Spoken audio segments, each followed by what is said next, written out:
अजूनही पाऊस नाहीये बऱ्याच ठिकाणी. अजूनही पावसाचं प्रमाण सर्वदूर असं नाहीये.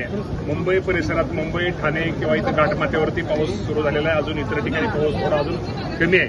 परंतु एकंदरीत एक अंदाज दिसतोय की येणाऱ्या एक 4-5 दिवसामध्ये पाऊस तो सगळीकडे तो जाईल आणि बरसेल. आणि निश्चित प्रकारे या राज्यातील माझा शेतकरी या पावसाकडे खूप मोठ्या आशेनं पाहतोय, बघतोय आणि पाऊस येईल अशी अपेक्षा करतोय. निश्चित प्रकारे आम्ही पण तीच अपेक्षा करतोय की लवकरात लवकर या राज्यामध्ये पाऊस पडू द्या. आणि या माध्यमातून माझ्या शेतकरी बांधवांना एक मी आवाहन करतो, ज्या ठिकाणी जमिनीमध्ये ओलावा तयार ज्याच्याकडे आहे त्यांनी पेरणी केली तर त्यांना पेरणी करायला हरकत नाही.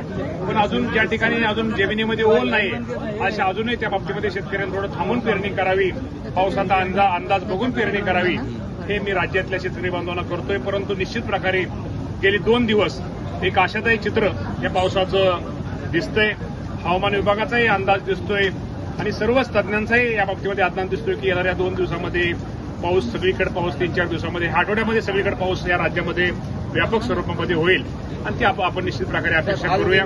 पाऊस कमी पडेल आणि पीक संदर्भामध्ये देखील आज काही महत्वाची चर्चा होऊ शकते का कॅबिनेट मिटिंगमध्ये? तर प्रत्येक आठवड्यामध्ये आम्ही पीक पाण्याचा अहवाल आमच्यासमोर मांडला जातो, त्यामध्ये चर्चा होतच असते. मी तुम्हाला ताई एकच आपल्या माध्यमातून सगळ्या शेतकऱ्यांना सांगतो की निश्चित प्रकारे शेतकरी बांधवांनी पावसाचा अंदाज बघून पेरणी करावी.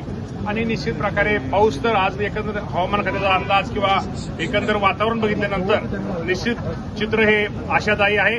आणि लवकरात लवकर चांगला पाऊस या राज्यामध्ये पडावा अशी निश्चित प्रकारे आपण आशा बाळगूया.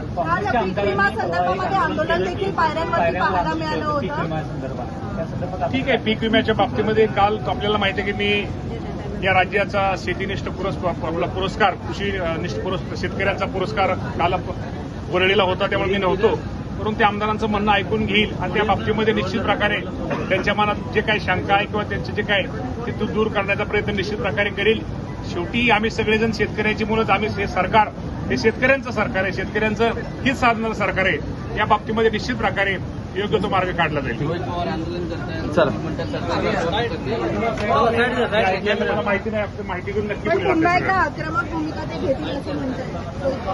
या बाबतीमध्ये मला काहीच कल्पना नाहीये. शेवटी या बाबतीमध्ये शेतकऱ्यांसाठी जेवढं काय आम्हाला करता येईल, शेतकऱ्यांच्या हितासाठी निर्णय घेता येईल तेवढे घेण्याचा प्रयत्न हे सरकार निश्चित प्रकारे आम्ही घेऊ. आणि निश्चित आता शेतकऱ्यांच्या बरोबर नाही तर महिला शेतकरी सक्षमीकरण विधेयक सुद्धा आज आपल्याला माहिती आहे, काल आपण ते मांडलेलं आहे आणि आज दुपारी त्याच्यावरती चर्चा होणार आहे. आणि या राज्यामध्ये ज्या माझ्या महिला शेतकरी आहेत, जी खरोखर शेतामध्ये कष्ट करते, त्या महिलाला ती स्वतंत्र ओळख निर्माण केली पाहिजे. यातनं आमचा उद्देश या राज्याचे मुख्यमंत्री, दोन्ही उपमुख्यमंत्र्यांचा आहे.